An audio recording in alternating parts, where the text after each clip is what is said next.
All right. It definitely added something to the top. Put a little more into one of the glass blocks. It's better.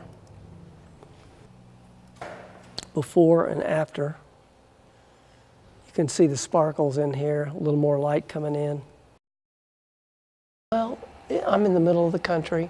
We don't have, California or New York where you've got perfume or a fancy drug company or something like that. Pretty much most of my career has been these kind of oil field equipment or industrial filter, food photography mainly. We do shoot some products in some interiors of stores and new stores for this convenience store chain that I do work for. We usually set it up, like here we set up glass blocks and a glass bottom.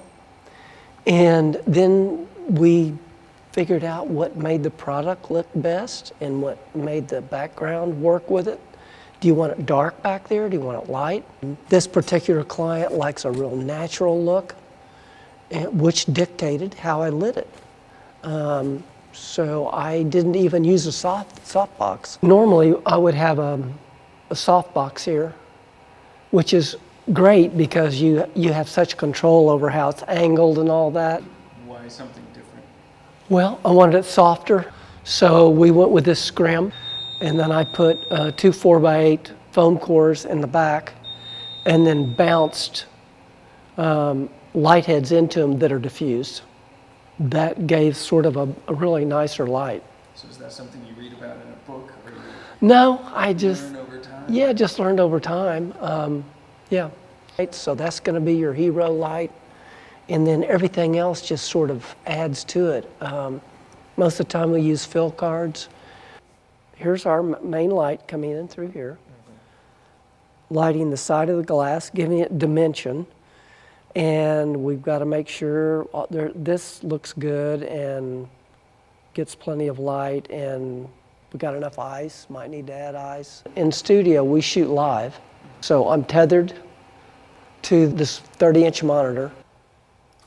It allows the art director and the food stylist to see what's actually going on, what problems are arising. And so we set up what we call a stunt double, sort of, and to see how we're going to light it and how it's going to work, any problems. Once we're good with that, then we wait for the hero, and the food stylist preps it, makes it as fresh as possible, and puts it on the set, and hopefully we bang it out while it's still super fresh, either bubbling or very hot, What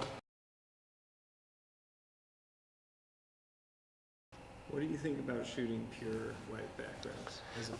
Well, I've been doing a lot of it. That's how we used to shoot it, because that's the most versatile, because they can drop in a background. But they got tired of the look. It just looks dropped in. It doesn't work for everything. So we've sort of now, we went through that white background phase. Now we're going into using backgrounds. This is not a good example. Actually, it is. Generally, if you looked at this and this was a drink you were selling, to make it look like a hero, you would go low and shoot up. Makes it big, which we've done. If they said make this really look big and they're getting a lot for their money, I would go low and shoot high, shoot up. But pizzas and plates of food, I've always liked like a 45 millimeter or a 35. I've even gone to 24 to kind of cut so that you're like in the food, and it makes it big. Sort of the same effect. That sort of wide angle distortion, you want it to work for you and not be apparent. Or it's sort of also like these angles we're talking about. I found you want to be pretty eye level to something like these products. But if you're going to do an angle, do an angle. It's sort of like if it's halfway in between, it just doesn't look right or something. It looks like an accident, but if you go extreme, it sort of gets attention and it looks right. I do that with buildings, same way. We are shooting right now in a style of very shallow depth of field. And in fact, sort of pushing it, even for me, I sort of disagreed with how far they wanted to go, but I always confirm it with them. But I'm using an architectural lens, tilt shift lens. Right now, the only thing that's in focus, I've got the plane of focus like this. Not normal, the camera's this high. It's not here down, it's here down. And that's achieved by... And that's achieved by that lens, yeah. And then how much depth of field through your f-stop. So the only thing that's been in focus is maybe a spot across this ice. Why do you think they prefer that? They're wanting these are actually for app they're producing, and it'll be, they just want these to be generic. This is not selling this particular drink. It's sort of selling the frappe look or the, you know, the whatever cappuccino, and so she wanted to minimize the background but have a background. Let's say she wants to see what a square is going to do. So we'll sort of give it like this and say, well, the copy's going to probably go on the left side. And everything we shoot, especially for this client, the shot is not all of it. This is what's hard for a lot of beginning photographers in advertising. They want to frame it in and, oh man, this looks great. And it's like, but where's the copy going to go? Everything has copy that we shoot, virtually everything has copy. And so we usually shoot looser. If it was a billboard's going to look like this.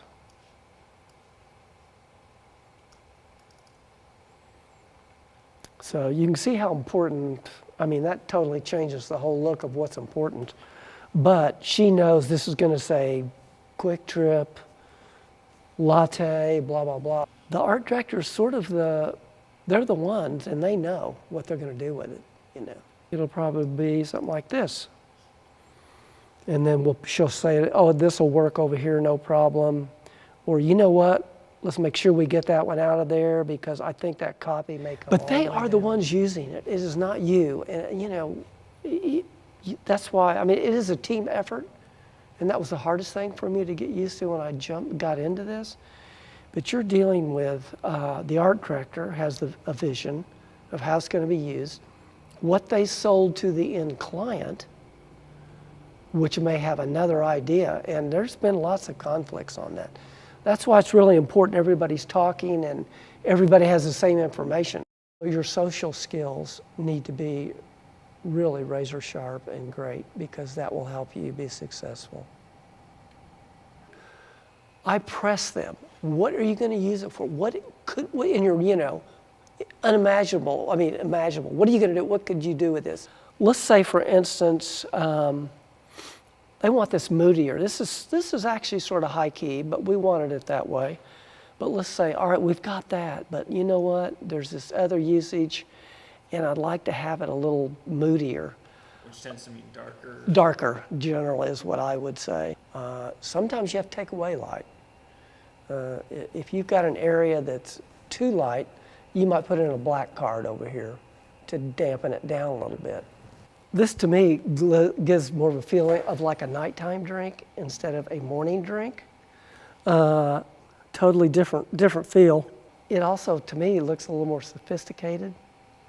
Do you ever do this? Like throw in a different lighting setup and try to persuade? Oh, absolutely, absolutely. Yeah. I mean, like I said, this team effort, and I try not to just be a button pusher. You talk about what they want and the feel and say, let's try this. And we've done it. And she says, you know, I want more mood. She's done this many times for this same client. And this literally is some of the things we've had to do. Is there anything you'd add to it now that you see it looking like that? Well, sometimes I might put a little skimmy light on top here. I think I'd put a little more in here, maybe more ice. Let's see if we can get this just to punch into the top of that. Just put a sliver of light. That's just control, more light control. This is sort of rubberized rubber ice chips. So just putting a little more in here. Let's see if that picks it up. I'll center that right there. That's the first one. There's the second one. It added this light. I think this is a problem. How would you adjust it? Just move the piece of ice? Yeah, I'll just physically move the piece. Of course, it could be retouched. But I think it may be because I started in non-digital. I still like to get it in the camera as much as possible. I mean, back when I was shooting film, it had to be pristine, perfect, period. That's not bad. So the worst of it's out. This one's still a problem. I need to adjust that, but you know, you can do a little retouching and take it out. How often are shadows a problem for you? Well, shadows usually are always a problem. I mean, you like to have shadows for depth and give some modeling to whatever your subject is, whether it's a person or product. But most people hate a really long, heavy shadow in there. And if you add a light, you add another shadow. Unless, a lot of times, if you put it right over the camera, it will throw the shadow behind the product and below it so you don't see the shadow. A lot of people will start out with, photographers I know, a big, let's say a softbox over their set. Let's say a studio set here. And they'll program it to be 2 stops underexposed. So that's sort of your ambient light. And then they start putting in a key light and reflectors, et cetera. And so that overhead tends to sort of open up everything and give you a base to work with from solid black.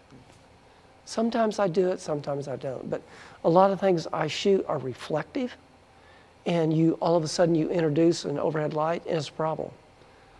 But most of the time, I'm always trying to use one main heavy light, soft or whatever, and then using cards or white cards, silver cards, to lighten that shadow so it's not so obnoxious, really. Backlight is the most fabulous light and the hardest to use, most dramatic. Talk about why backlight's the hardest to use. Well, your subject has no light on the front. It's usually punching right into the camera. It's all these things, you know.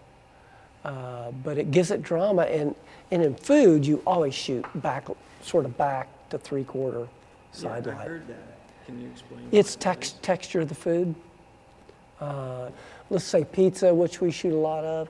It's got little highlights on top of the pepperoni or the sausage, and then the shadows in front. And but it gives it this great texture. Side lights next, and then front lights usually boring. So they put a light on it and put it right into the front of it. It just looks horrible. And usually, hard light is not real pretty. Interesting. Even though it would show, with all the shadow, it would show a lot of texture. Yeah, it's too much.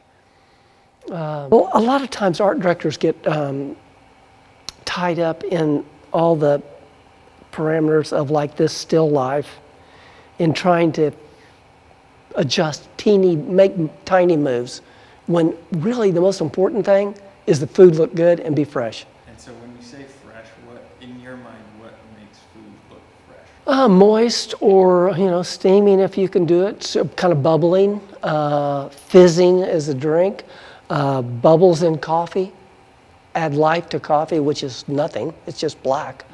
But you put a little bit of bubbles in there, it gives a little life to it. Any tricks for making bubbles? Yeah, we use usually various things, but usually a soap of some sort. No, you don't want to drink any of this.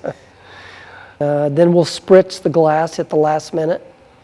There's some tricks to that. I've put a light coating of Vaseline on and wiped it off, and then you spritz it, and the spritz sticks to it, and it looks frosted and with water dripping on it.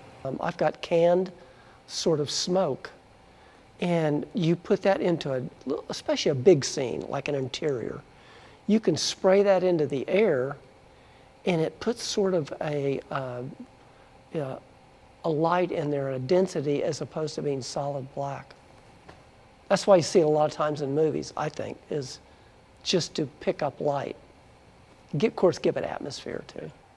In most restaurants, and if you're a baker or a chef, whatever, they want to cook their whatever their plate of food is and bring it out. It doesn't look as good because it's overdone. It needs to be undercooked. It needs less heat, probably raw inside, but the outside looks good because it'll be fluffed up and won't have shriveled.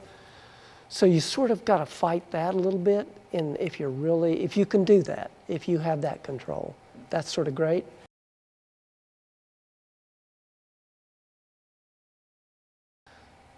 So you just can't beat a window light coming in from the side or 3/4 backlit.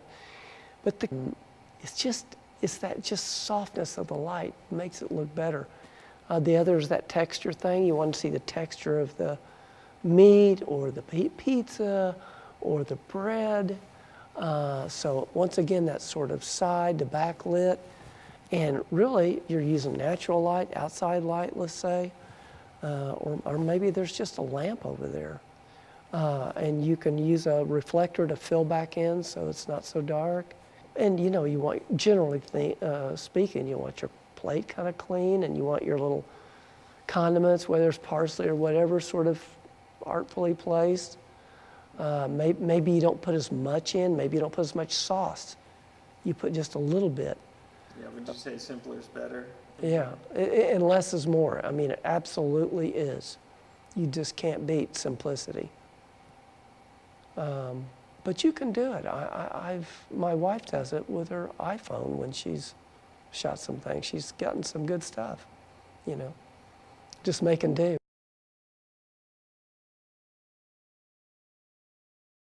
Everybody says, oh, food photography, that's the hard stuff. Well, they're just products. You jump in and you see what the parameters are and what the problems are, and you solve it. That's really what I've done in my career.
But the usage of this for these apps on little, you punch up on your iPhone or whatever, is to give you an idea of the different drinks they have.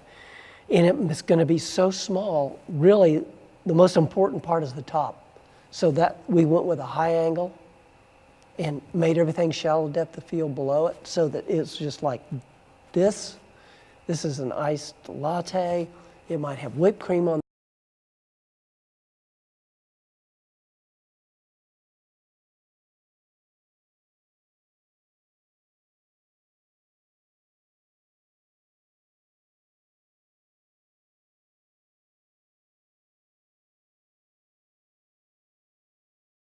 That indication, once again, going back to what this client wants, is the sort of natural look.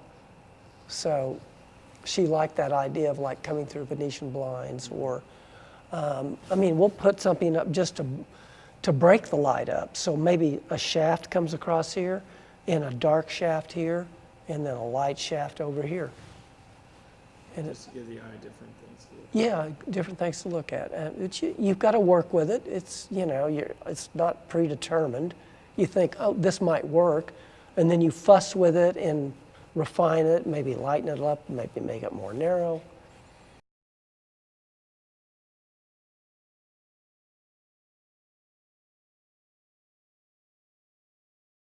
Some problems here, and it's some marker when we mark the set. Obviously, we've got some blue tape back here that I need to pull up. Would you ever just say, oh, hey, let someone cut that out after the fact? Or? If we've got the time for the food and it's easy, I try to get it in the camera because they've got so much more to do. You just don't want them to have to do everything, and it's just too easy to pick up a piece of tape or a bean like that coffee bean. I don't like the placement of it. It's sort of half in and half out. I don't really like that. This is sort of clear over here. I'm probably going to add some beans in this area. Personal taste. Yeah, it's all personal taste.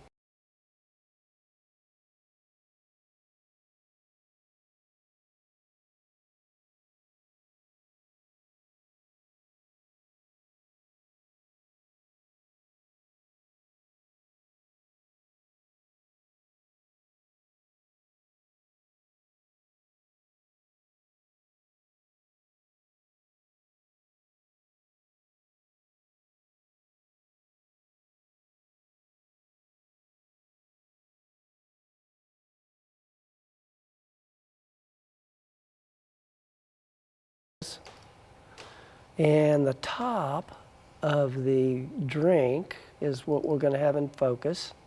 Sometimes I'll put in sort of a rim light from the other side. Let's say the backlight was coming in from over here. I might, from over here, put in a light that puts sort of a pretty hard edge on stuff. Which can be kind of cool looking and give it some definition.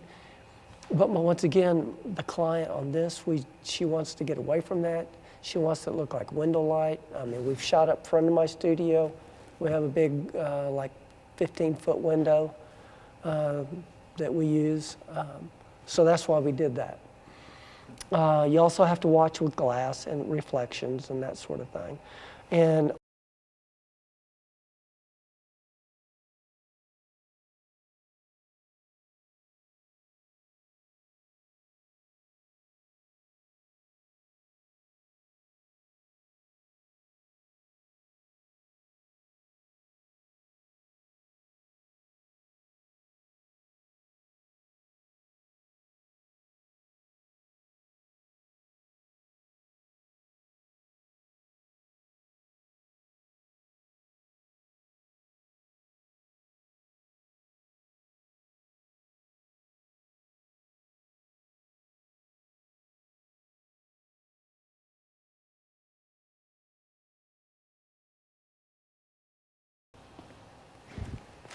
now what I usually do with food is I white balance and then I add warmth.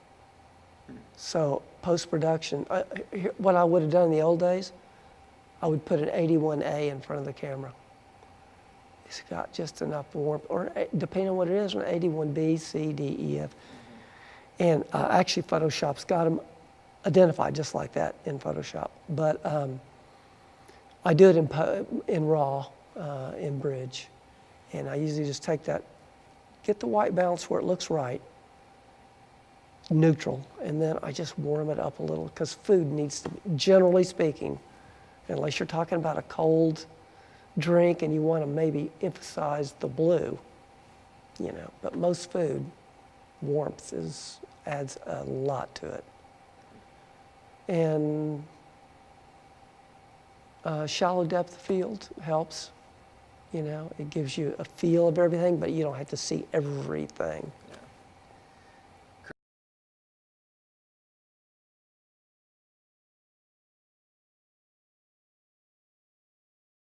Actually looks sort of like frosted glass, like it's been frozen. And we laid it over the aluminum, and then these glass blocks, and it gave sort of like, they're like blocks of ice almost. Gave sort of a good look. She wanted something different, and that's what we came up with. And then she added the coffee beans to sort of hit you that these are coffee drinks.